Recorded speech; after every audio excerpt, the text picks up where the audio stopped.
The film begins in a sleek urban apartment with two lifeless men sprawled on the floor. The oppressive silence is broken by a sudden, thunderous knock at the door, injecting a jolt of dread into the air. Out on the balcony, Eddie stands on the edge, teetering on a decision that could end it all. His despair is palpable, but before he can leap, his neighbor is abruptly gunned down, a horrifying moment that jolts Eddie into realizing that something far more sinister is unfolding around him. Years earlier, a much less weathered Eddie slouches at a bar, drowning his frustrations in alcohol. He attempts with slurred determination to convince those around him that he's a successful writer, but his claims are met with skeptical indifference. Back in his cramped apartment, the weight of creative failure bears down on him. Days stretch into weeks, then months, as his attempts to write dissolve into endless procrastination, leaving him trapped in a cycle of stagnation and self-doubt. Eddie's life takes another hit when his girlfriend decides to end their relationship. Over coffee at a quiet cafe, she explains that their connection feels shallow, lacking any real purpose or direction. During the conversation, she brings up his past with Melissa, a painful reminder of what Eddie has tried to forget. He pleads with her to reconsider, but her mind is made up, and she walks away, leaving him alone. Drifting through the city in a daze, Eddie finds himself with no clear destination. His wandering leads to an unexpected encounter with Werner, his ex-brother-in-law, whom he hasn't seen in nearly a decade. The meeting is awkward for Eddie,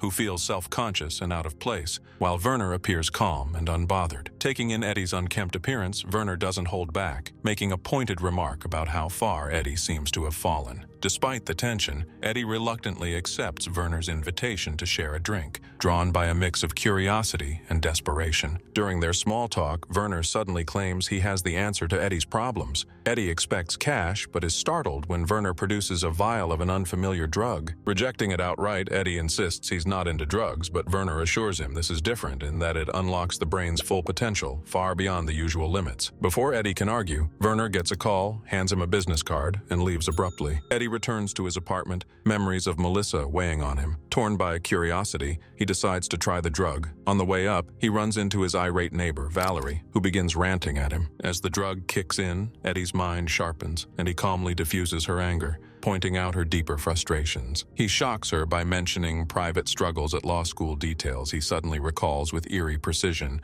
leaving her rattled and suspicious. Awed by his newfound mental clarity, Eddie surprises Valerie by offering insightful help with her law studies. Their interaction takes an unexpected turn, culminating in a passionate encounter that leaves both stunned.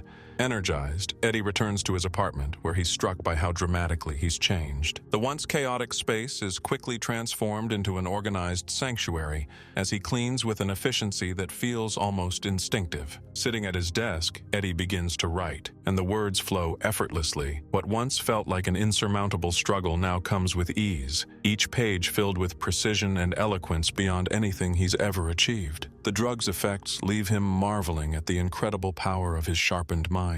The next morning, Eddie wakes up to a harsh realization. His mind has returned to its usual foggy state as the effects of the drug wear off. Despite the mental sluggishness, he knows he has to deliver his manuscript. His publisher is initially skeptical of the sudden burst of productivity, but agrees to review it. Later, Eddie returns home to 3 voicemail messages. In one, his publisher, sounding ecstatic, praises his work and urges him to call her back immediately. Motivated by the success and desperate for more of the drug, Eddie heads to Werner's apartment. He finds Werner bruised and disheveled, clearly having been in a fight. When Eddie presses him for answers, Werner brushes it off, insisting it's best Eddie doesn't know. Quickly sensing why Eddie has come, Werner reveals the drug is called NZT-48 and admits it's far from legal, contrary to what he previously implied. Hoping to get more of the drug, Eddie agrees to run for Werner, retrieving his suit and breakfast. But upon returning, he finds Werner's apartment door ajar and his lifeless body inside. Shocked, Eddie immediately calls the police, but knowing he'll need to distance himself from the crime, begins searching the apartment. He discovers the NZT-48 stash hidden in the stove, and, realizing the risk of being implicated,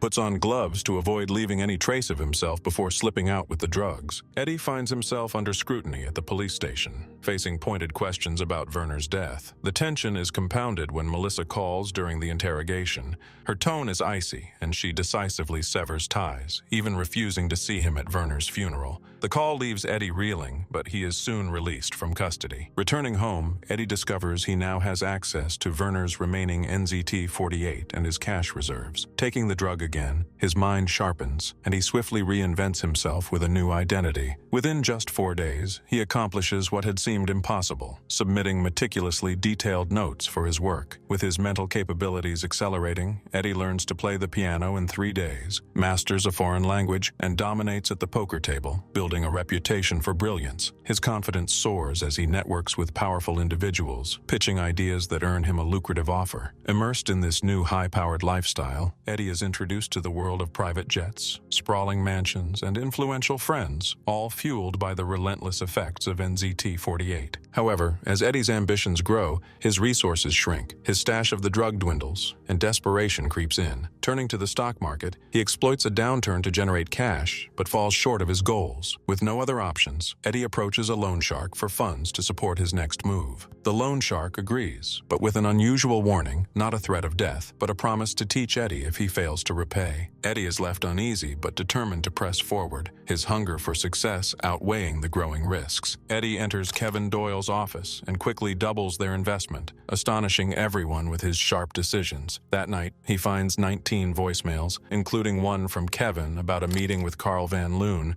a major player in finance. Over dinner with his ex, Lindy, Eddie impresses her with his transformation, his confidence, style, and fluent Italian. Their evening rekindles past intimacy, and they spend the night together. In the days that follow, they enjoy time outdoors, but Eddie becomes uneasy, sensing he's being followed. At the meeting with Carl, Eddie wows him with his research and bold claims of a success formula. Carl, impressed, invites him to lunch and provides company data, which Eddie analyzes with stunning speed, leading to another meeting being arranged. Afterward, Eddie walks alone, reveling in his achievements, but hallucinations soon disrupt his thoughts. He ends up in a bar, dancing and enjoying the music, yet the persistent feeling of being followed casts a shadow over his excitement. Eddie finds himself caught in a chaotic brawl at a train station. Fueled by NZT-48, he channels fight scenes from movies, expertly defeating his attackers. But by morning, the drug wears off, leaving him exhausted and disoriented. Desperate for another dose, Eddie searches in vain. Struggling without the drug's clarity, he attempts to work on Carl's documents, but finds the task nearly impossible. The next day, Kevin calls to confirm Eddie's readiness for an important meeting. Feeling off and unprepared, Eddie tries to back out, but Kevin insists. Reluctantly, Eddie attends, his focus faltering. During the meeting, a news report about a woman's death catches his attention, someone he recognizes but can't fully recall. The realization overwhelms him, and Eddie abruptly leaves the meeting, abandoning Carl. Back at home, Eddie receives a cryptic call from Melissa, who suggests meeting but withdraws when Eddie presses her. This triggers a memory of Werner's notebook. Searching through its contents, Eddie contacts people listed, only to find many are gravely ill or dead. During one call, the man who has been following him answers, revealing that Eddie is being hunted. Panicked, Eddie flees as the pursuer attempts to catch him, narrowly escaping into the night. In an unexpected turn, Eddie meets Melissa at a cafe where she appears tense and uneasy. She confesses that she's been using NZT-48 for 2 years and cautions Eddie about its dark side. Melissa reveals that withdrawal from the drug comes with devastating and potentially fatal consequences,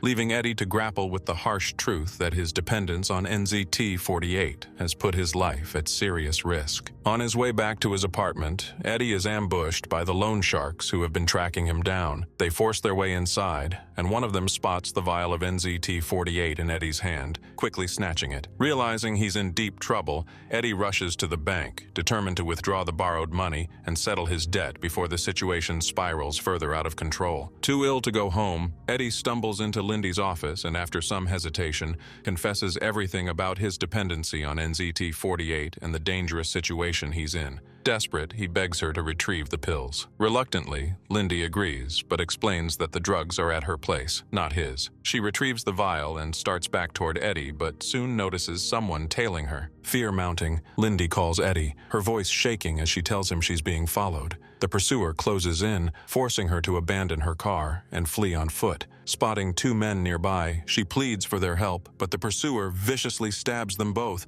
leaving Lindy scrambling for her life as the situation turns even more deadly. Desperate to save Lindy, Eddie urges her over the phone to take one of the NZT-48 pills. Though hesitant, she finally agrees and swallows it. Moments later, her senses heighten and her mind sharpens. With her enhanced abilities, Lindy quickly outmaneuvers the pursuer, escaping to safety. After the ordeal, Lindy meets Eddie, visibly shaken and struggling with the drug's effects. She suggests they part ways, fearing the dangers of staying connected. Eddie, however, pleads with her to remain in his life, vowing to quit NZT-48 once his plan is complete. After some hesitation, she reluctantly agrees and leaves, accepting his choice without further protest. The loan sharks reappear, this time demanding more NZT-48 from Eddie. Reluctantly, he hands over a portion of the drug, but warns them this will be the last time. Despite his stern warning, their predatory persistence makes it clear they won't back off anytime soon. Realizing the gravity of the situation, Eddie takes proactive measures, hiring a team of security guards and providing them with meticulous instructions to ensure his safety. He knows he's walking a dangerous line and can't afford any slip-ups. Determined to stabilize his professional standing, Eddie meets with Carl to apologize for his earlier abrupt departure,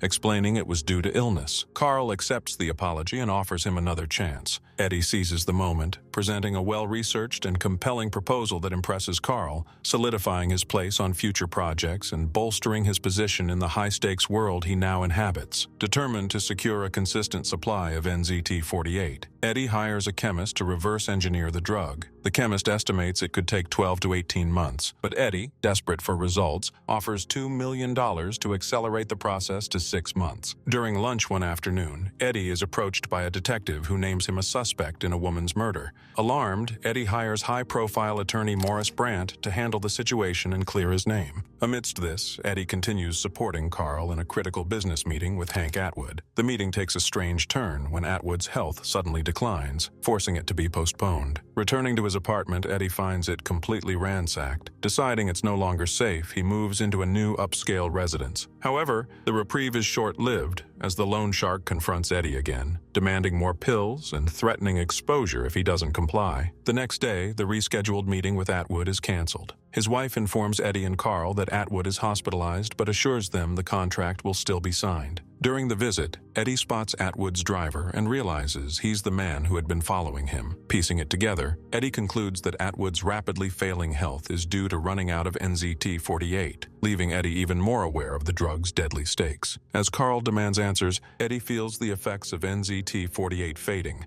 Panic sets in when he realizes he's completely out of pills. Just then, a package arrives from his security team, but its contents remain a mystery, adding to the mounting tension. Back at his apartment, Eddie briefly watches a news update on Atwood before shutting off the TV. His thoughts are interrupted when the loan sharks barge in, once again demanding more of the drug. Cornered and desperate, Eddie contemplates ending it all, but suddenly remembers a hidden tablet. As he reaches for it, the loan sharks force their way closer, causing him to drop the pill. The situation escalates as the loan sharks restrain Eddie, preparing to torture him. In a shocking turn, Eddie stabs one of them and drinks the man's blood, feigning death to catch the others off guard. The ruse works, allowing Eddie to overpower the remaining guards and escape. Determined to end the threats against him, Eddie tracks down the mysterious man who had been following him. Together, they locate Morris Brandt and retrieve the remaining NZT-48 tablets, securing Eddie's lifeline once again. A year later, Eddie, now a Senate candidate, meets with Carl, who reveals he knows about Eddie's drug use and offers more NZT-48 in exchange for loyalty.